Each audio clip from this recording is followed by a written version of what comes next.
C'est une situation cornélienne au lendemain des législatives en Moldavie. Les partis pro-européens l'ont emporté, mais ils vont devoir néanmoins s'entendre entre eux ou avec certains de leurs rivaux pro-russes pour former une coalition. Explication de notre envoyé spécial. En principe, les partis de la coalition pro-européenne ont assez de voix pour former un gouvernement, dit Sergio Canton. Mais les circonstances internes et externes au pays ainsi que les divisions dans la société entre pro-russes et pro-européens poussent les acteurs à chercher un appui parlementaire d'une partie de la gauche.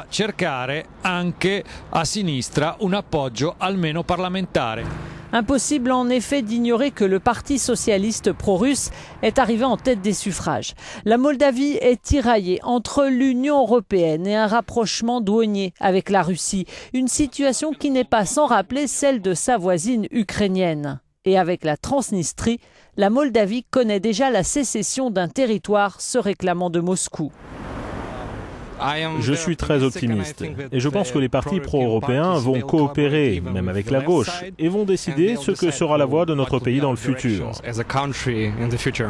Je ne sais pas s'ils vont être capables de former une coalition, mais c'est en tout cas l'espoir des Moldaves, spécialement des jeunes générations. On veut faire partie de l'UE pour avoir un futur dans l'UE. Nous ne devrions pas perdre ce que nous avons bâti en termes de relations avec l'Est. Idem avec l'Ouest. Et en même temps, il faut essayer d'aller vers l'Europe. Mais je ne pense pas que nous puissions réussir.